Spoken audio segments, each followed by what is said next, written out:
years of fighting. The United States military has begun strikes. The Taliban will pay a price.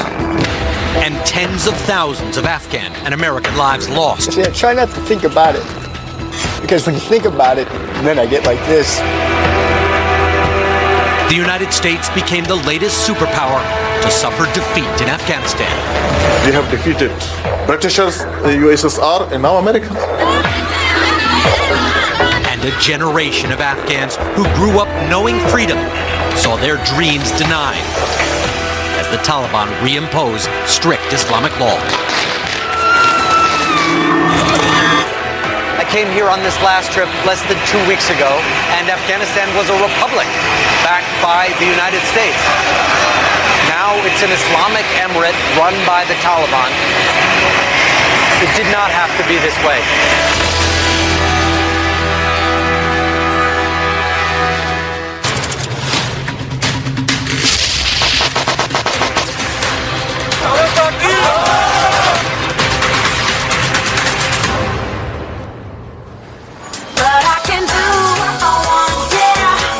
The United States war in Afghanistan started a lot earlier than most people realize. It was in the 1980s, when greed was good and Reaganomics ruled.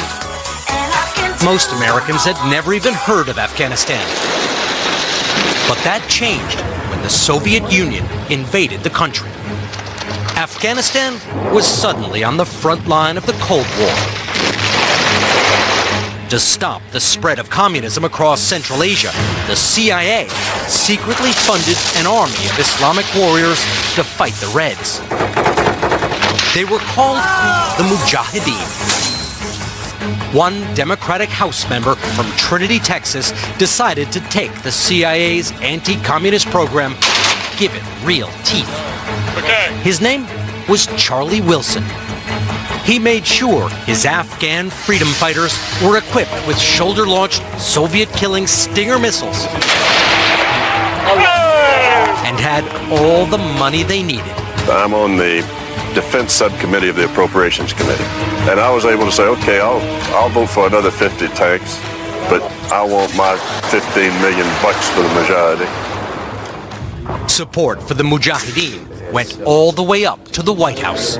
And as the resistance continues the fight, we and other responsible governments will stand by it. CIA operations officer Gary Schroen helped run the covert program codenamed Operation Cyclone. They were good fighters. They welcomed the U.S. and foreign presence because we supplied them with incredible amounts of various types of sophisticated weapons.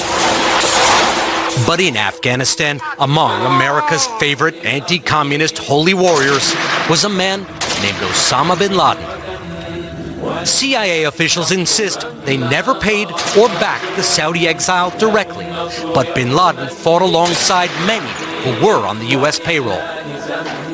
People back home on the Afghan program knew who bin Laden was, but he was considered a minor player who mostly was a financial facilitator. So back then, bin Laden and the United States, I'm not saying they were allies, but they were fighting on the same side. So, fighting on the same side. But the logic of my enemy's enemy is my friend. Yes. Made for some strange bedfellows. Yes, it did. And it really wasn't until much later that we understood the threat that this man represented to the U.S. and to the world. The only thing the United States cared about back then was pushing the Soviet Union out of Afghanistan. And after 10 years of fighting, the Soviets finally threw in the towel. In 1989, they pulled out in a humiliating defeat. And once again, the United States forgot all about Afghanistan.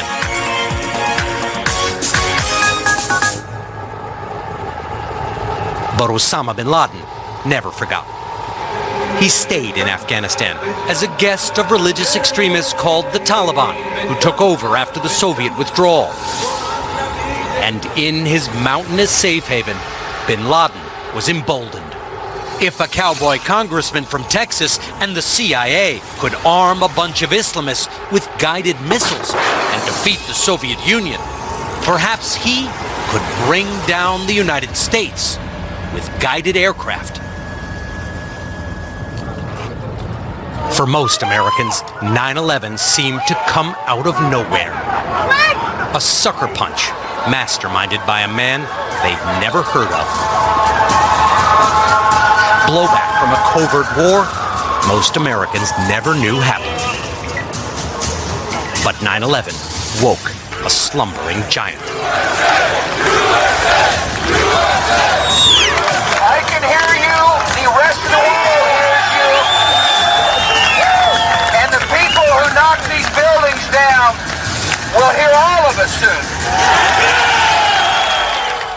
9/11 was less a failure of intelligence and more a failure of imagination. Admiral James Stavridis commanded aircraft carrier battle groups and fought in Bosnia, Haiti, and Iraq. He became NATO's supreme allied commander.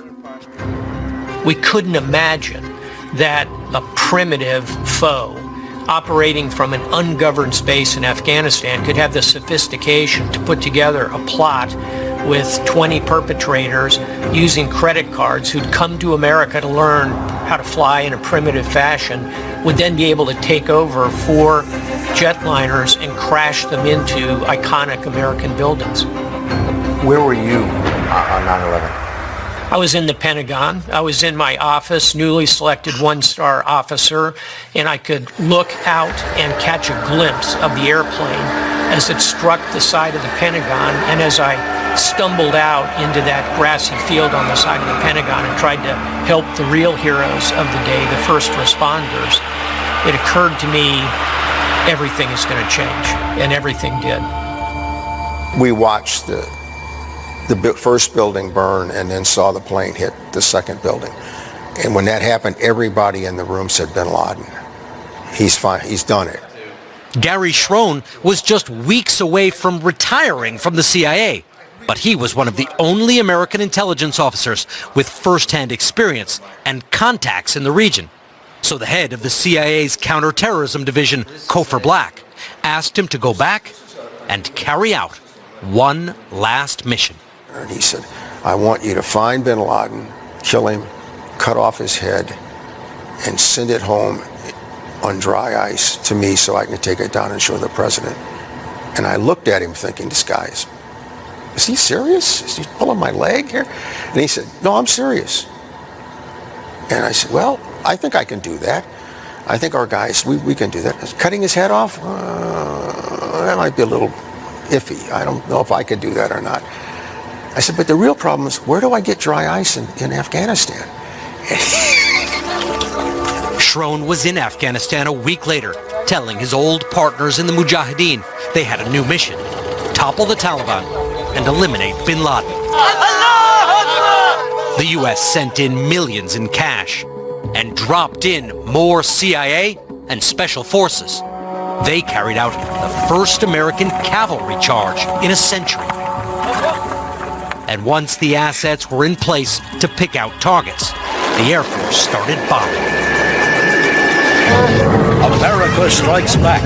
Here is Tom Brokaw. It does now appear that United States military action against targets in Afghanistan is underway.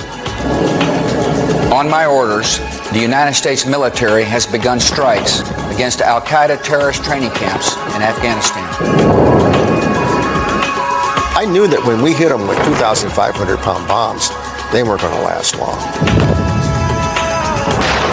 They ended up doing a B-52 run that actually went down the line of bunkers and took each one out. And they could hear this one guy in a bunker like number 5 saying, number 1 went, number 2 went, oh God, number 3 just went, number 4, That was the end of it. They broke. Just 3 months after 9/11, the United States overthrew the Taliban and had al-Qaeda on the run. It took 100 CIA operatives and 300 Special Forces soldiers. Only 1 CIA officer was killed. As wars go, it was short, cheap, effective, and victorious. But it wasn't a total victory. there was one major shortcoming that proved critical.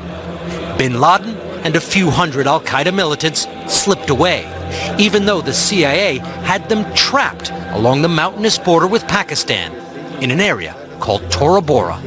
They were driven from power, they were driven from all the urban centers, and Tora Bora was really their last redoubt. Hank Crumpton directed the CIA response to 9/11 from Washington.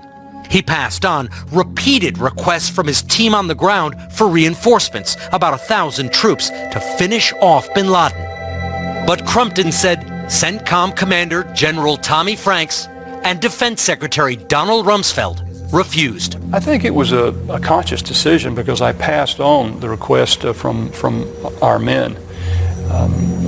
To the White House? To the White House and to CENTCOM, to both. And they said, can't do it? Yes.